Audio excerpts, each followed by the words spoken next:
Great. So today we're going to finish up looking at conic sections. So we spent time on the parabola. That was last week. We did the ellipse yesterday, and we kind of talked about a circle, which is really just a special case of an ellipse. And today we're going to look at the hyperbola. So the definition between a hyperbola and an ellipse is exactly the same thing, except you change one word. So yesterday, the definition of ellipse was that if you add the distance from a point on the ellipse to each focus, you get the same thing. Well, today, instead of adding the two distances together, we're going to subtract them. So hyperbola is a collection of points in the plane, meaning it's a flat shape, such that if you subtract the distance from two fixed points, it's a constant. Now, the two fixed points here have exactly the same name as the two fixed points yesterday in the ellipse. Does anyone remember what the name of those fixed points were? They were inside the ellipse. They weren't part of the edge of it. Chris? Your foci? Yep, the foci. So same thing here. Okay, the two fixed points are called the foci.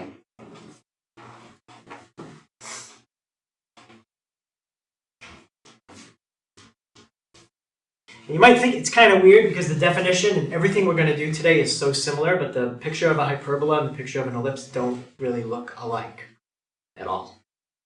But they have a lot of stuff in common. Okay, so let me show you what the hyperbola looks like. So the hyperbola has two parts to it. These parts, the part on the left and the part on the right, they have a name, but we'll talk about it after. C and B are your foci. Each part of the hyperbola wraps around the foci. Okay?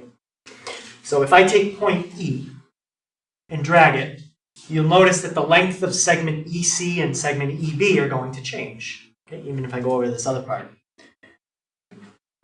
So the lengths are always changing.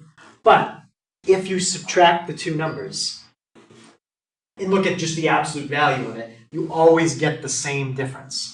Okay. In this particular hyperbola, it always comes out to 5.6. Right? It's not really important what it comes out to. In fact, we're never going to look at a problem and measure it. I'm just trying to show you.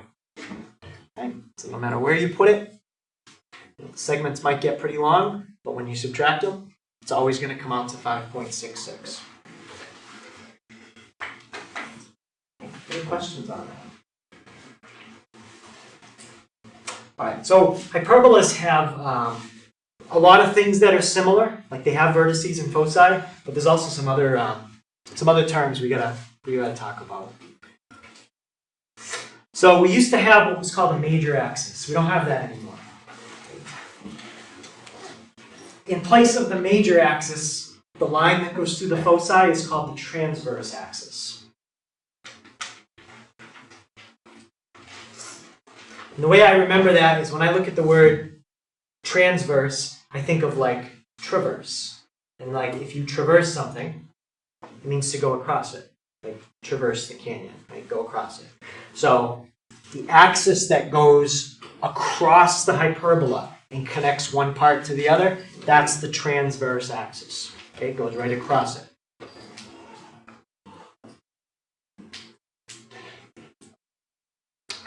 That's exactly the same definition you had yesterday. The midpoint of the segment connecting the foci is called the center, whether it's a hyperbola or an ellipse. So you got hyperbola, you got your two foci, transverse axis, and now technically the axis goes on forever. But if you just draw that segment, and find the midpoint of it right there, that's your center. Now, if you draw a line through the center and perpendicular to your transverse axis, you get that axis. What did we call that axis yesterday in an ellipse? The one that went the short way. Okay.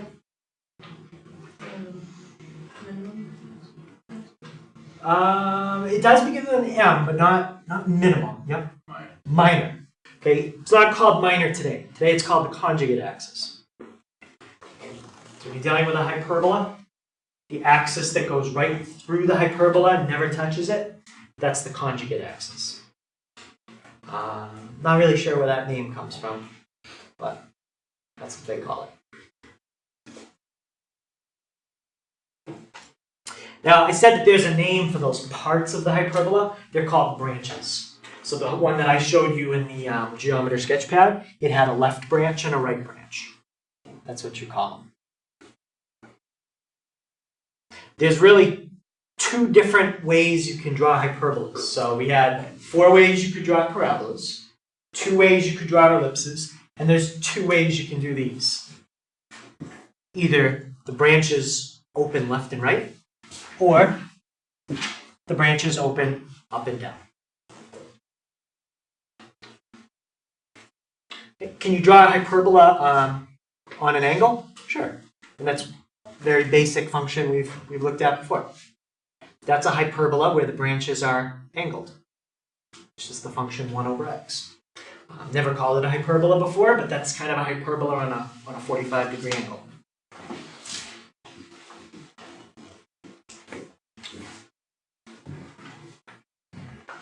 Okay. Where the hyperbola and the transverse axis cross, those are your vertices.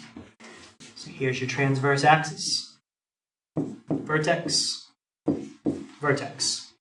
Looking at the other one, here's your transverse axis. Vertex, vertex. Now, if I put the foci on here, watch, just kind of look at how they're laid out. F1, F2. Where are the foci in relation to the vertices?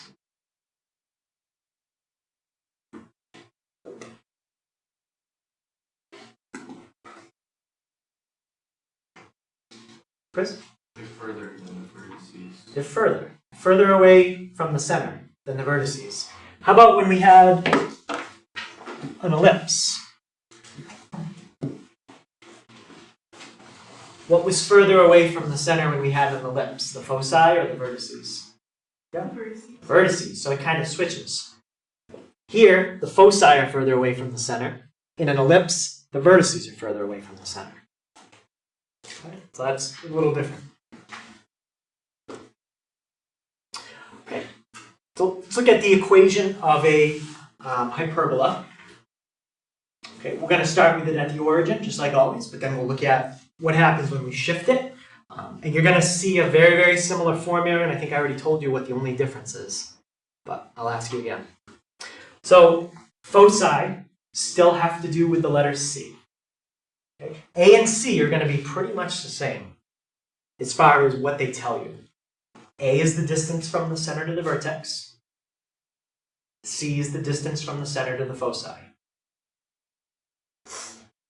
And this is the case where the transverse axis is horizontal.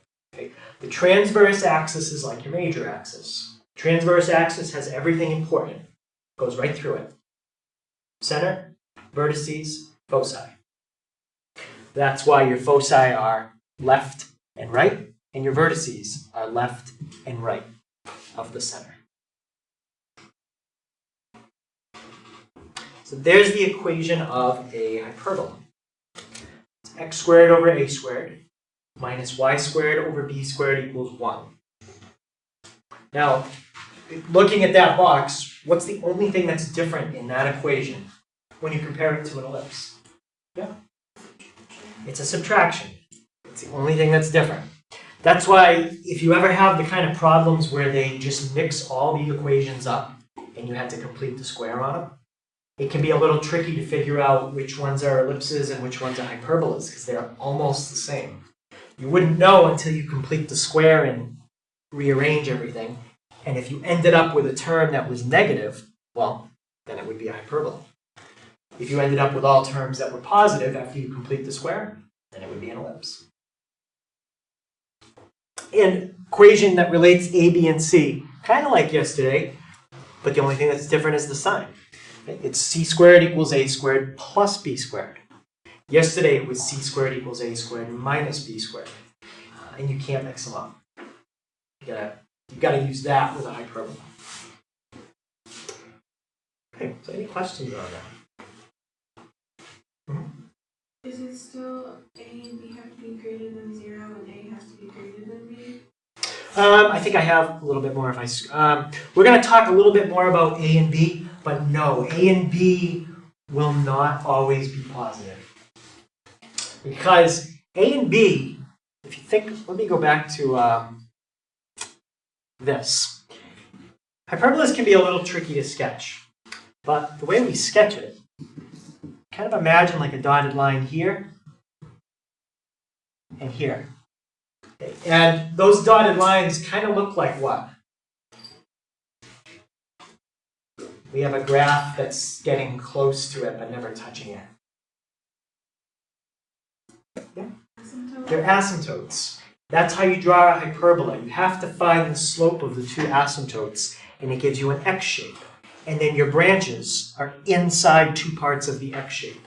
That's how you sketch it. They're either going to be in the top and bottom part, or the left and the right part. And how you find the slope is you use A and B. Positive, positive, and negative. So it's okay to kind of think of, you'll have a negative slope. Which number is really negative, A or B? We're not really going to think of it that way. We're going to associate the negative more with the X or the Y. Okay, when we do it. So like I would say in that problem, the Y is negative. Because it's the positive letter here that tells you which way your transverse axis goes. A is no longer necessarily bigger than B. Okay, that's what I tried to mention a second ago. That's how it was yesterday. Today, A could be bigger than B, B could be bigger than A. Can't go by that. But what you can go by is look at which letter is positive. If the X is positive, the transverse axis goes in the X direction. If you switch these and the Y is positive, then the transverse axis would go in the Y direction. So then how do you know which one's A and B? Today you know by the position. This is always A. The first denominator is always A squared. Never changes. The second denominator is always B squared. That never changes. So A squared, always the first. B squared, always the second. It's the X and the Y that are going to switch today. Okay, so your two asymptotes are plus or minus B over AX. Asymptotes are pretty simple when it's at the origin, because there's no y-intercept. The asymptote goes right through the origin. Let's see, when... we don't really need to worry about that. Okay, so any questions, especially on this? This is new. Asymptotes are a little bit more of a pain when you shift the hyperbola, but we'll go through it. Okay, so find the equation of the hyperbola and graph. Now, they didn't specifically say to find the asymptotes, but if they ask you to graph, you kind of need the asymptotes.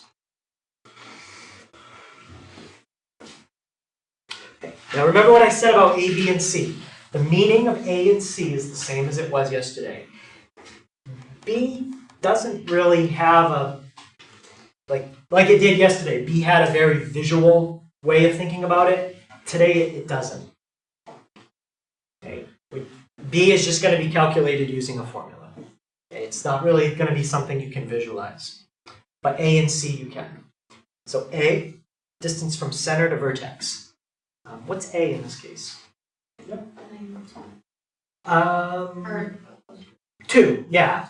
So I know when I talked about the slope, you're going to look at is it a positive and a negative slope, but we still want to kind of think of A and B as a distance. But I'm not saying A is going to be bigger than B all the time.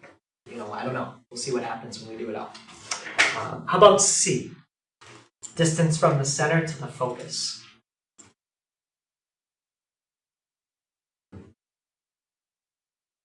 Chris?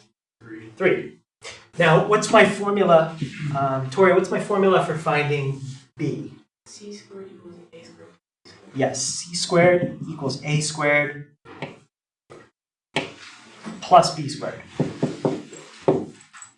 So we're going to get 5 equals b squared, which is all you really need, because to write the equation, you need b squared. You don't really need b, but b is the square root of 5. Okay, so let's set up our, let's do the asymptotes first. Then we'll set up our equation.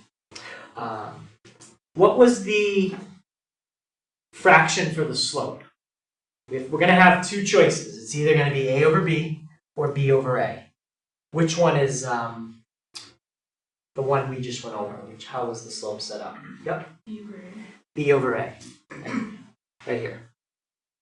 B over a. Okay. I'll try to give you a trick at how you can remember it's b over a when we get to it. When we get to the other one. So b is the square root of 5 over a, which is 2. That's a pretty lousy rise over run. I mean, square root of 5, it's about 2.2 units. So it's like I have a rise of 2.2 and a run of 2. That's close enough to graph it. Okay, so let's see, what else do they want? Yeah, they want the equation and then the graph. Okay, let's do the equation first. What number is it going to be equal to? 1, just like it was yesterday. It's always equal to 1. You're always going to have fractions, but you're going to put a minus between them. And now the bottom is what I can fill out right away without even thinking about it. First denominator is a squared, so 4. Second denominator, b squared, 5. Now it's the top you have to think about. Whichever way you want your transverse axis to go, make that the first letter. Make that the positive one. Okay? So think about these points.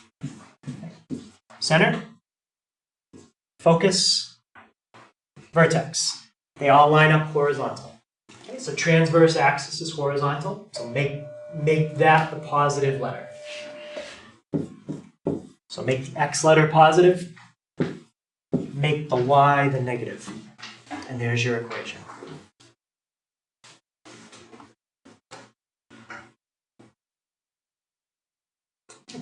Any question on the equation? Once you have the asymptotes, the graph is actually pretty easy because you have an X shape. Just draw your 2 branches in the X shape. So I already kind of sketched it out, but I'll just move these so we can see how you would do it. So just plot some points. Go from the origin, up 2.2, and then right 2. So that's about what I did. I went up a little more than 2, right 2. Up a little more than 2, right 2. And then I also did it negative. Go down a little more than 2, right 2. Down a little more than 2, right 2. That's good enough. Okay, just do a couple points. Get that asymptote. It's not perfect, but it's okay. You got that one. Notice they go right through the origin. And now we're just going to draw in our branches. So when you did the, you went up first and then Up and then right? Well, I mean, you could go up and then right or down and then right. You could do either one first. But you have to draw both asymptotes. Remember, slope is rise over run. Oh. Yep. Okay, yeah. So rise, you do the vertical. Rise is 2.2. Run is 2. One thing that would be helpful, which one of these points is actually part of the vertex? Never mind. It's the vertex. So put the vertex on there because you go right through that point. You don't go through the center, you don't go through the foci. And from here, we're just going to kind of sketch it the best we can. So very close, kind of bending in there, and then getting closer and closer again. So there's one branch, and the other branch, kind of like that. It might not be exact, but that's, you know, you get the vertices, you get the asymptotes in there, so you got it pretty much in the right spot. And your calculator can definitely draw that, but you got to do all the work to get y by itself, which, you know, it's not awful, but you got to subtract the 1/4 x squared, change the sign of everything, then multiply by 5, and then take the square root. So I'm not going to go over graphing that today on the calculator. Any questions on it? Okay. Let's look at this one. So discuss.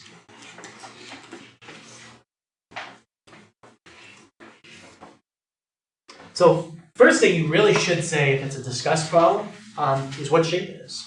Okay, what shape would this one be when you draw it?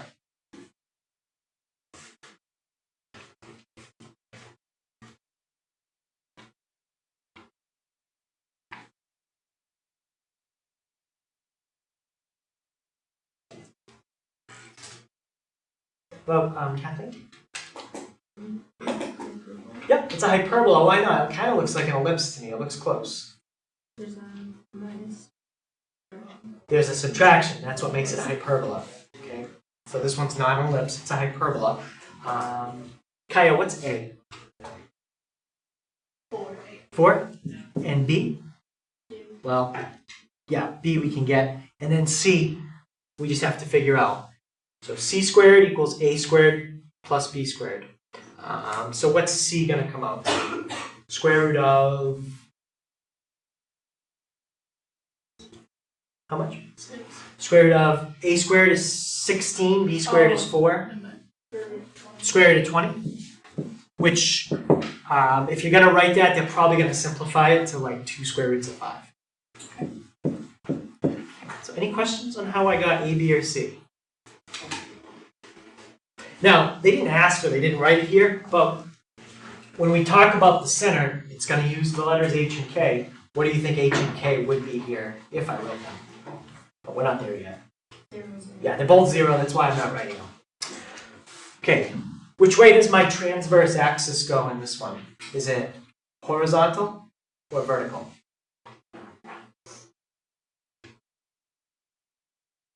Chris? Horizontal. Why? Is it because the bigger number is under x? Because x is positive. Because x is positive. Yeah, the bigger number is under x, but even if I switch the 16 and the 4, he still would have said the same answer. Okay, so it's because the x is positive. So transverse axis is horizontal. Center, Evangeline told me when she said the h and k were both 0. Nate, how far away are the vertices from the center? 4. And how they are 4 units which way? Above and below it, or left and right? Vertices, those would be above and below, right? Horizontal. Horizontal. Everything's horizontal. So left and right. So yeah. Yep. How about Kaylee, what would my vertices be here if they're 4 units left of the origin and then 4 units right? 4, 0, negative 4, 0. Yep, there you go. Foci, it's going to be the same thing, except we're not going to use A, we're going to use what letter?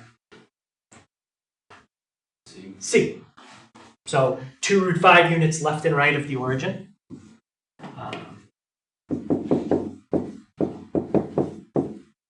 If you want a decimal, you could convert it, but I wouldn't worry about that. And the vertices. Not vertices, asymptotes.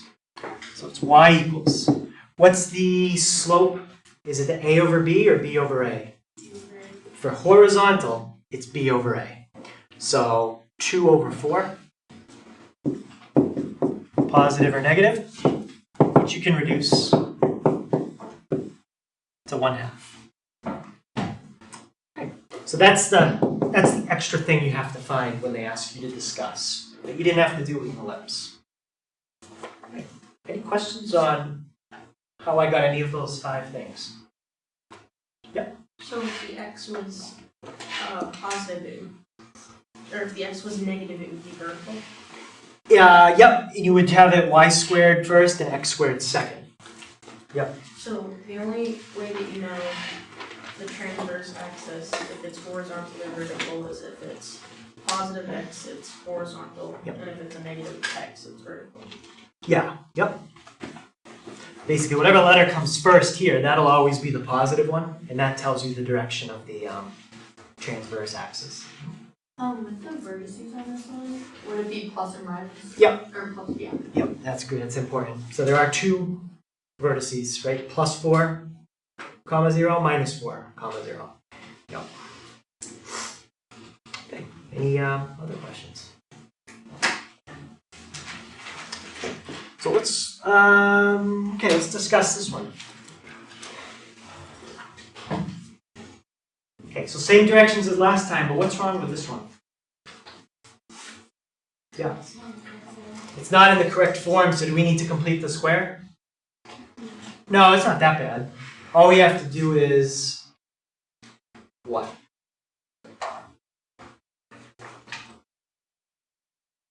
Yep. Okay. Just divide everything by 36.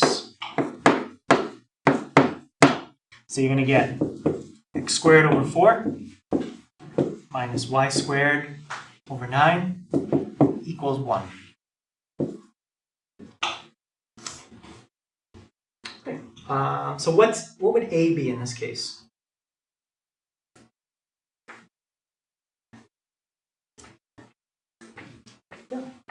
Yep, a is 2. How about b? Yeah, bro. 3. And c? C squared would be a squared plus b squared. So it's going to be the square root of 9 plus 4. Square root of 13. And now from here, you could describe everything. Does anybody, we just did that on the last one, but anyone need me to describe that stuff from this point? Yep. Can you just go ahead? Yeah. So I'll go through it so then we can just get to the last type.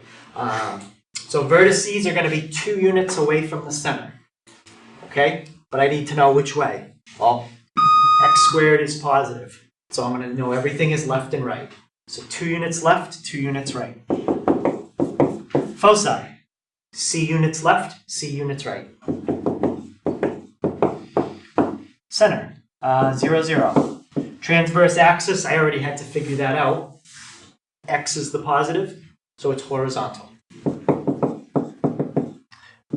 Asymptotes. When it's horizontal, the slope is b over a. You might be able to guess what it's going to be when it's vertical, but horizontal is b over a. 3 over 2. And there's your asymptotes.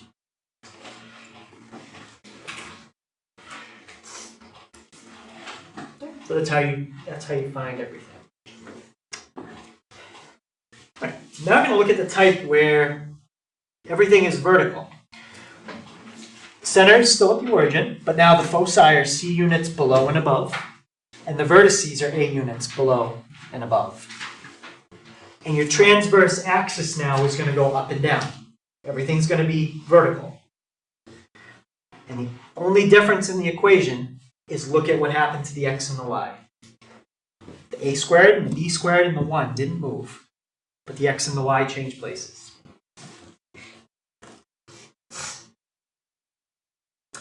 The formula or the relationship between a, b, and c is still the same. C squared equals a squared plus b squared. But I have to mention to you the asymptotes and what the slope is. What do you think the fraction is going to be this time for the slope of your asymptotes? Yeah? Yep, positive and negative a over b. So the way I remember the slope, I don't know why, I can usually remember the other stuff, like a is center to vertex, c is center to focus. But for some reason I mixed up the slope. So when it's vertical, the slope is a over b. So I think VAB. Vertical, a over b. When it's horizontal, it's b over a, which is hubba. We go with VAB, right? So when it's vertical, the slope is a over b. VAB. That's what I try to remember.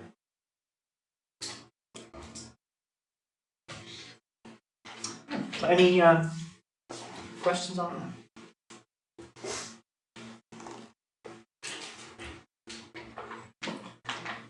Okay, so try an example or two of that where we discuss it or come up with the equation, and then we'll look at what happens when it's not at the center. But it's pretty much the same deal as an ellipse.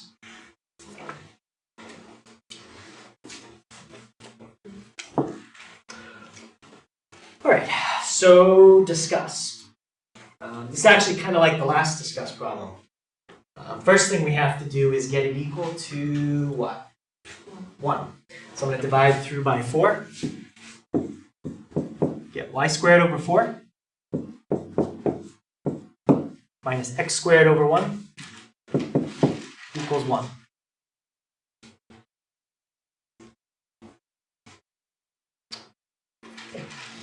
So how about Emily, in this case, what is A?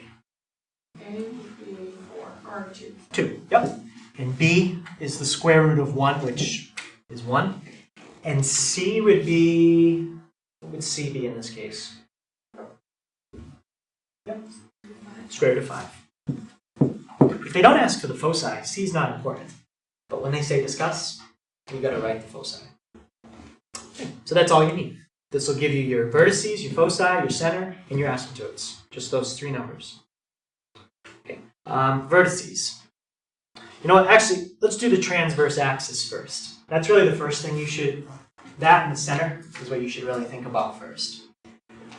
Which way did my transverse axis go? Horizontal. Why? Because the x is negative. Oh wait, no, I meant vertical, sorry. Vertical. Okay, why? Because the x is negative. Yeah. Just focus on the, I think always the one that's positive, but if you're half empty, half full, whatever. So I look at the one that's positive, y is positive, I say, okay, things are going to go up and down. So, vertical. The center, we haven't done anything with it yet, so that's still 0, 0. Madison, how far away are the vertices from the center? 2. 2 units, and they're going to be 2 units which way? Up and down. Up and down. So 2 units up would give you that. 2 units down would be the negative. Foci, they are C units away from the center. So same idea as vertices. So there's your foci. And now asymptotes. Vertical, right? Transverse axis is vertical. Fab. Vertical is A over B. So go back up. 2 over 1. If you can reduce it, you should. 2 over 1 just reduce this to 2. Positive or negative 2x. Any questions on how we got any of that?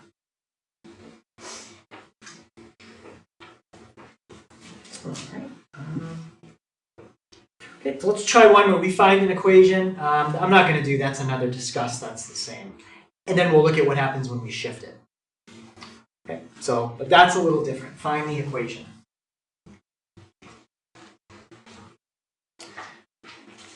Okay, what's first thing I should do anytime I have to find the equation of an ellipse or a hyperbola?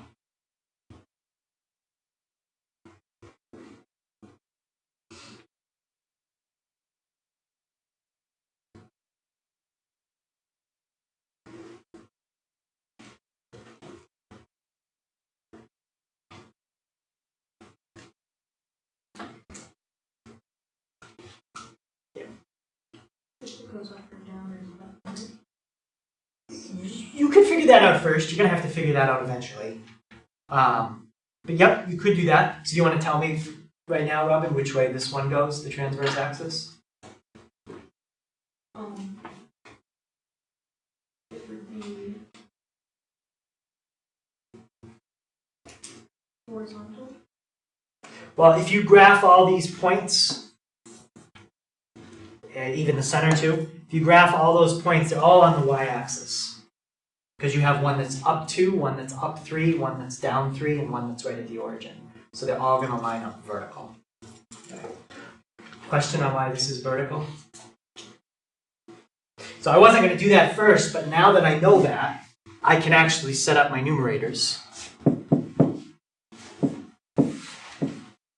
What letter should go in the top of the first fraction? Yep. Y. Yep. Should be y squared and then x squared. I usually do that part last. But if you want to do it first, you can get that out of the way. Now, what else do I need to know? Yep. Yeah, that's what I do first. Okay.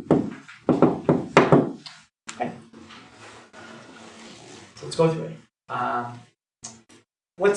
Well, you tell me, what letter can I figure out? What do I have enough information to find? Yeah? You can find A and C. Yep, I can find A and C.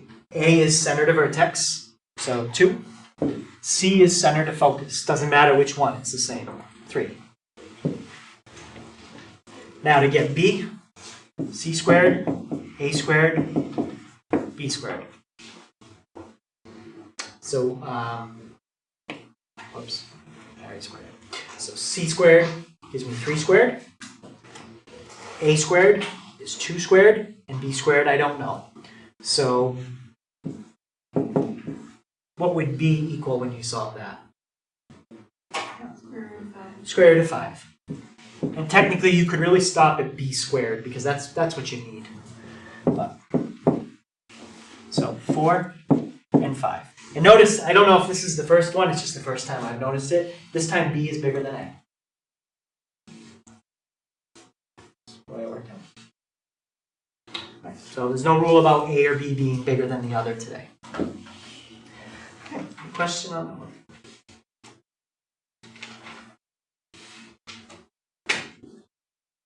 Okay, that's another discuss, just like what we did before.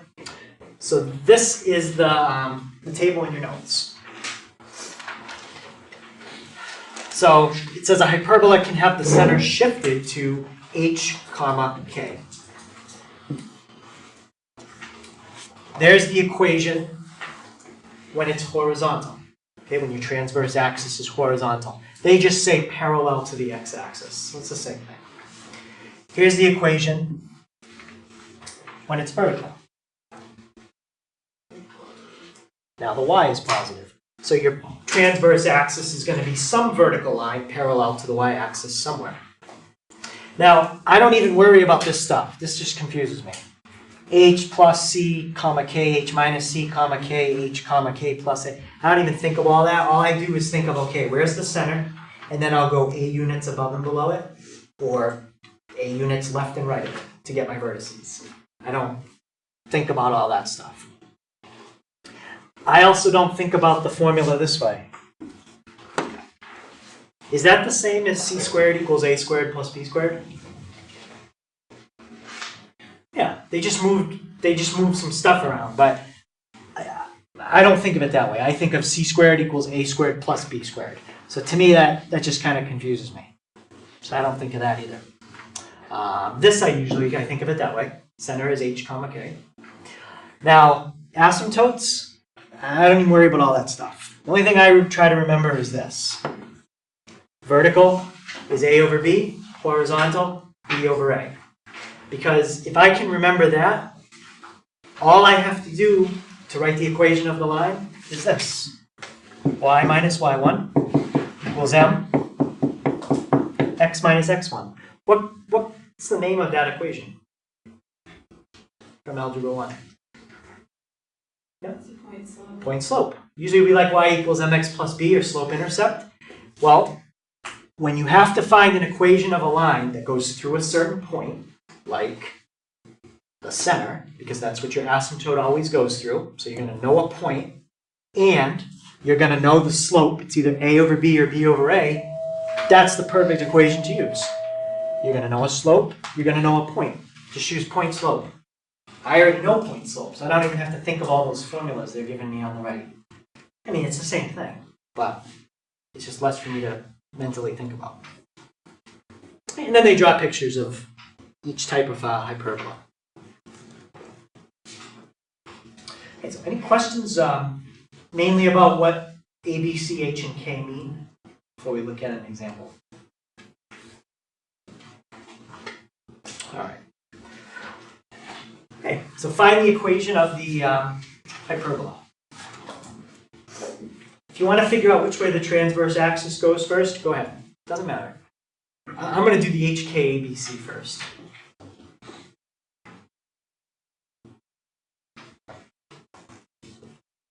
Right, so Ryan, in this case, what can I find first?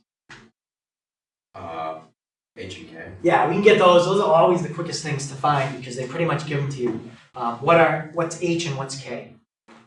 H would be 1. Yep. And K would be -2. There you go. So HK done. All right. Now, ABC. A, distance from center to vertex. Yep, I can figure that out. Natalie, what's the distance here from center to vertex? 2. Yep. Now B, remember there really is no way to think about B directly. You got to find B indirectly after you get C.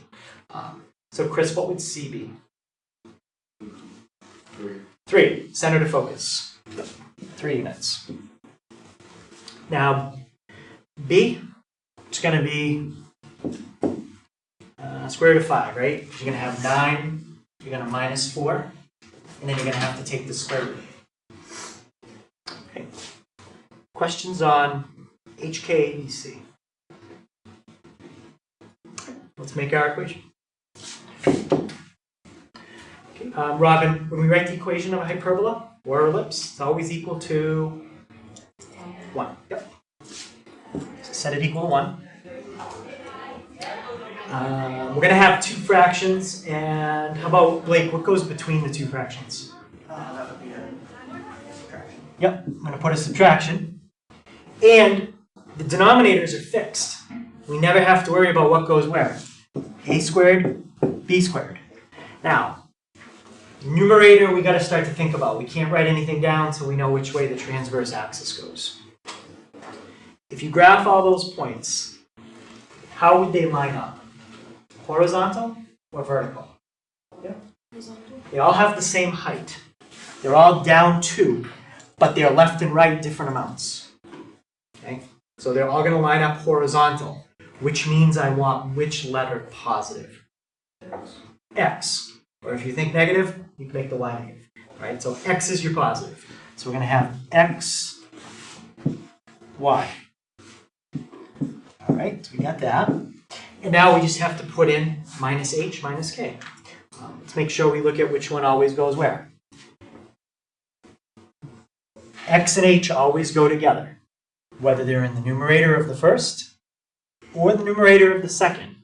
Always put X and H together. You've got to remember that. And Y and K always go together. So I got X minus H, Y minus K, which turns into a plus. Squared. Yes, squared. They're always squared. If they weren't squared, that would just be like the equation of a line. If you only squared one side of it, it would be the equation of a parabola. If you square both sides, you can get an ellipse or a hyperbola. In this case, hyperbola. That's the equation of the hyperbola. Any question on that? All right. So I think, yep, last one. Discuss. What's wrong with this one? Robin? It's not in the right form. It's not in the right form. Is it as easy as just dividing everything by a number this time? No. No. We have to complete the square. So, first thing I'm going to do, I'm going to do a couple things. You want the coefficient of the squared term to be what number? 1. That doesn't happen anywhere. Right? We've got a -1 and a 4. So from the x's, what I'm going to do is factor out a -1. Check what I just did. -1 times x squared. Yep, negative x squared. -1 times 2, -2x. Leave a little space. Okay? What would I have to factor out for the y's?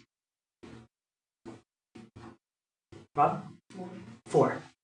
So plus 4 in parentheses, y squared minus 4y.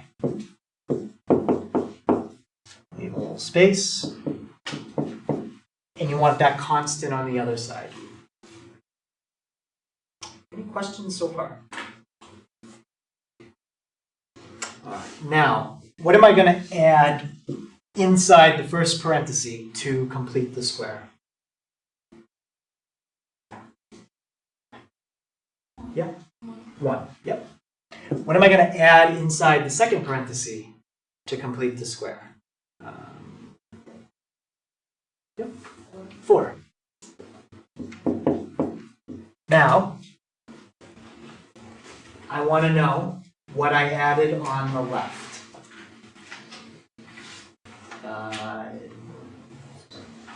Why are those the numbers that you put in? So that's when you take half of this number and square it. Oh, okay. So what did I add on the left? Is it -1? Um, Oh, sorry. 15. Yeah, 15. So we added 16 right there. That's Yeah, I was only 16. doing the first. And then a -1. So we really added 15. So put that over there. Right, so we're going to have negative. So this is what's telling me right away. This is not an ellipse, it's a hyperbola, because I have a negative out in front. We actually should end up switching two things, but for now we can leave it like that. How does x squared plus 2x plus 1 factor?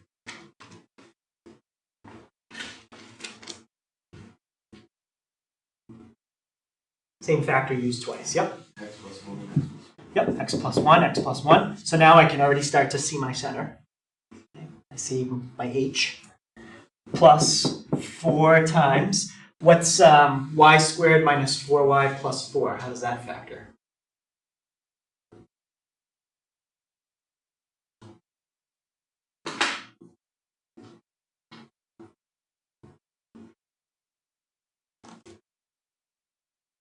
Yeah. Y minus 2, y minus 2. Equals, and negative 11 plus 15, let's take care of that. Good. So it's getting close, okay? It's pretty close. But what do we always want it equal to? Not 4. So let's handle that first. So now we got negative x plus 1 squared over 4 plus y minus 2 squared over 1 equals 1. Now, if you look at that quick, you might say, oh, look, plus sign between the two fractions. It's an ellipse. But it's not really written the right way. What should I really do here to make it look like an ellipse? Yeah? Use the switches so that x is second, so it's -1. Yeah, you really should write it this way.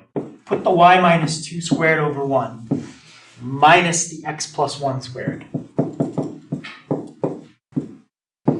And that's over 4 equals 1. Now we're good. Okay, but that part was, that's kind of the pain with those.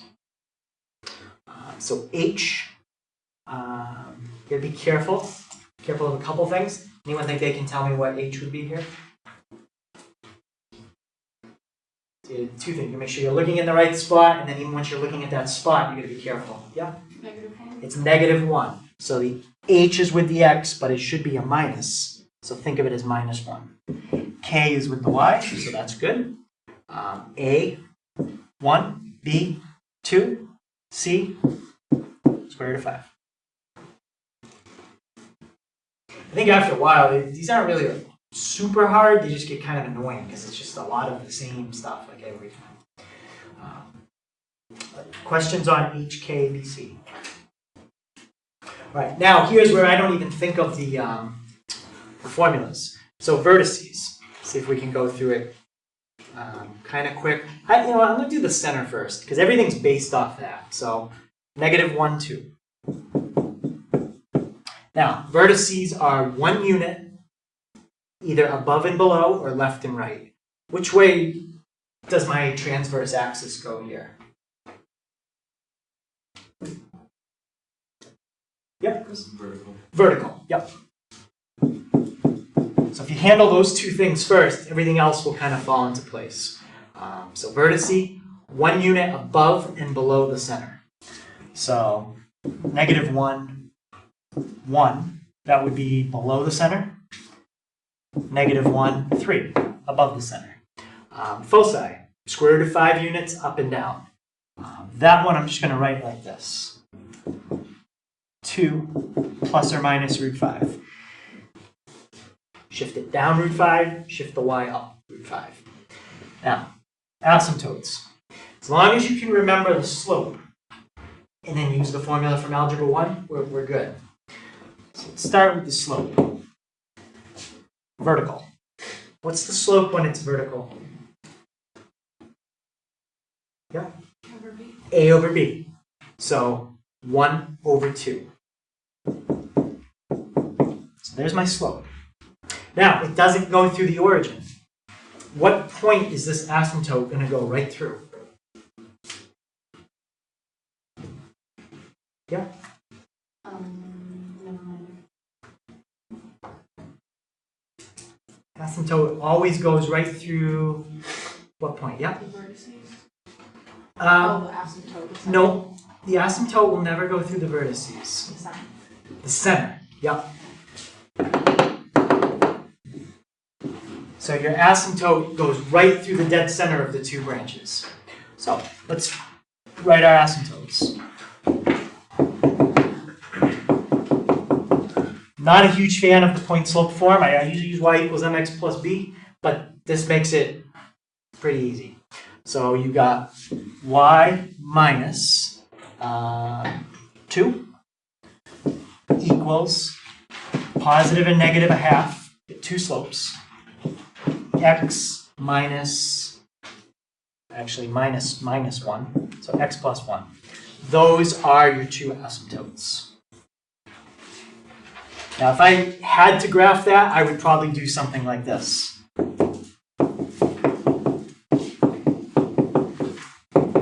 I would get y by itself by adding the 2, and then you could multiply out the 1/2 and combine like terms.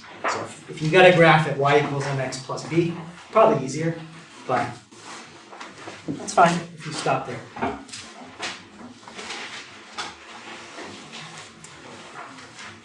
Okay, so any questions on that? Again, I wouldn't be overly concerned about the completing the square ones. They're not really going to be a focus of what's on the test. Yeah, I would focus more on the stuff that's, stuff like that, discuss, something like that, find the equation.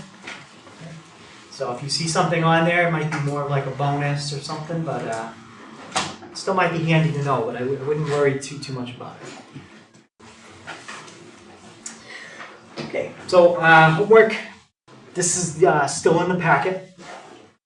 Okay, so make sure you don't use the book. 13 to 16 all, 17 to 21 odd, 29, 31, then 37 to 41, and 53 and 55. Think either 53 or 55 is completing the square. So if you get stuck, we'll go over it. Yep. So 37 to 41 odd. 37 to 41 is odd. Yeah. So actually everything is odd here except number 14 and 16.